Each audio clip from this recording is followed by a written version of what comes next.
Now, joining us is President of the Australian Jewish Association, David Adler. Now, we've certainly covered this topic this morning, but it's because it has to be covered. I want to ask you, David, thanks for coming on Outsiders. Thank you, Ron. Anthony Albanese says, anti-Semitism, it's always been there, it's kind of rising, but, was that sufficient response to the firebombing of a synagogue from the Prime Minister of Australia? Look, Anthony Albanese, and in fact this government, has been outrageously negligent in calling out the issue and in dealing with it. It is a totally inadequate response, just words, no action again.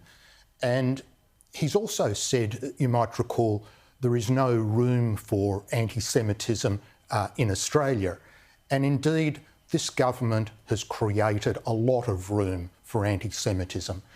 We see it on the streets of Sydney and Melbourne. We see it in blockades and attacks on our synagogues. We see it on attacks on Jewish businesses and graffiti over the place. We see it on the university campuses, and in none of those areas has it been dealt with adequately.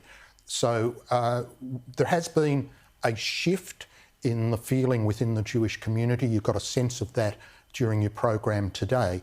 It's not just shock and disappointment. There is now a visceral anger at this government.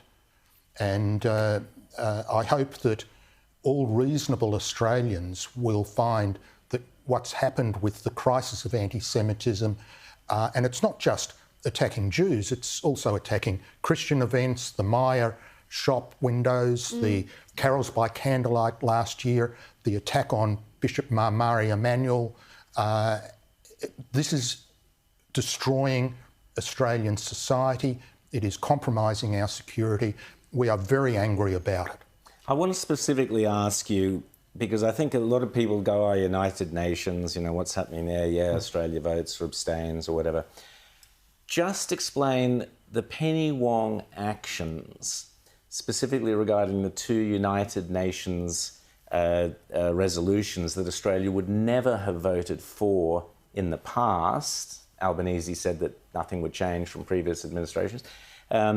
Why are they so significant? Explain what they mean so that the average Aussie gets it.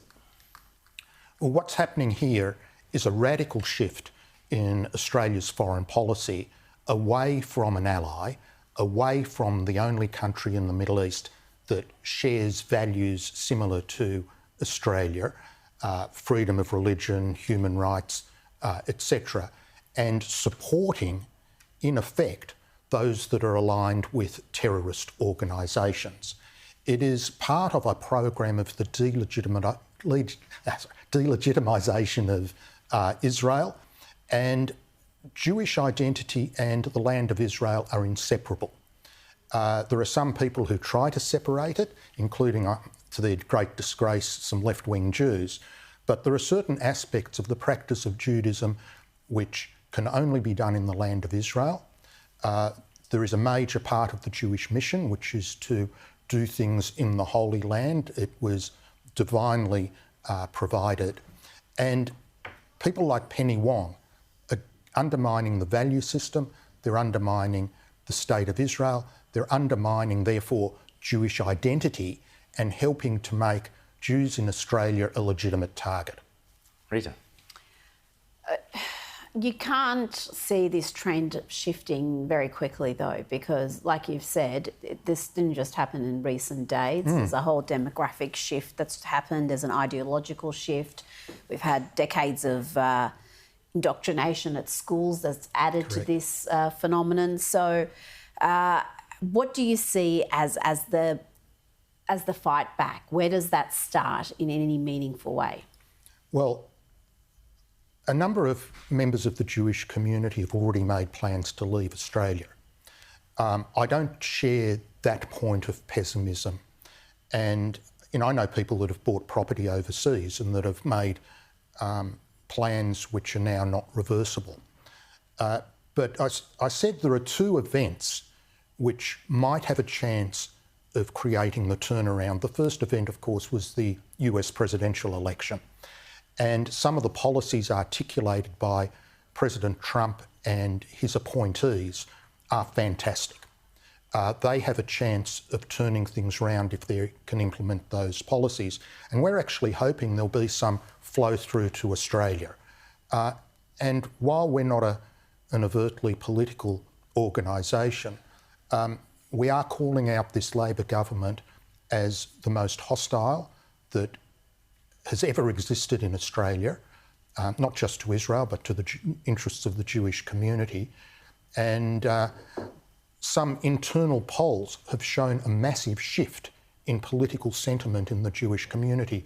I don't know how scientific it was, but a poll done by the Australian Jewish News a couple of months ago showed 77% support for the LNP.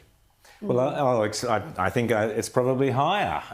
Have a look at this grab of Peter Dutton just speaking this morning.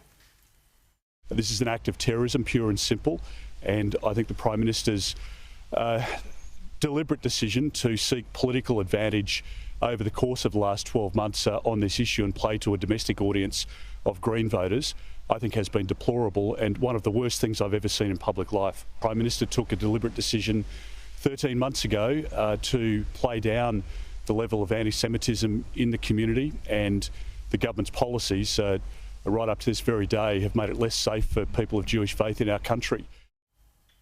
David, I absolutely respect the fact you say that you don't want the AJA, the Australian Jewish Association, to be overtly political, and you've always stood by that.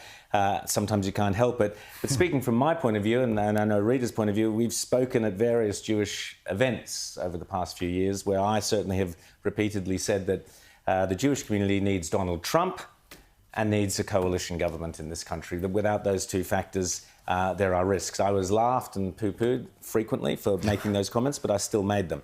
And I believe that what many in the Jewish community fail, or maybe they realise it now, but failed to realise for a long time, is that the modern left wing is not the left wing of the old blue-collar working classes, the old Bob Hawke Labor, etc. Bob Hawke was a great friend of the Jews.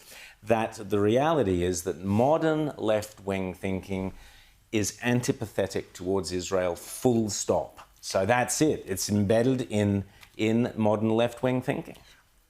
Rowan, I will get a little political if you'll allow me. Please go, please. I'll call out 4 members of the government who have caused the most damage on this issue. One, of course, is the Prime Minister Anthony Albanese, who should have, on the 8th of October last year, called out the immediate celebrations and hate preaching that occurred.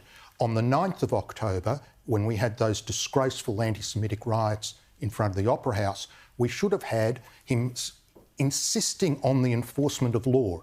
There is high-resolution CCTV all around the Opera House. They can do facial recognition and find those people. They've chosen not to. Penny Wong has driven Australia's foreign policy to be amongst the most toxic in the world, way worse than the Biden-Harris administration, which is saying something. Tony Burke is rushing into this country people who have had their entire education of brainwashing for hatred and glorification. This is the Gazans that we're bringing in, and another 800, I believe. And Jason Clare is supposed to be an education minister, but he has totally ignored the massive anti-Semitism on the university campuses. If it was 18 months or 2 years from an election, there'd be a good argument to call for the resignation of those 4 people. But now it's very soon going to be in the hands of the Australian people, and we hope they make a wise decision. I have faith that they will. David Adler, thank you so much for coming on. Outside is always great to see you.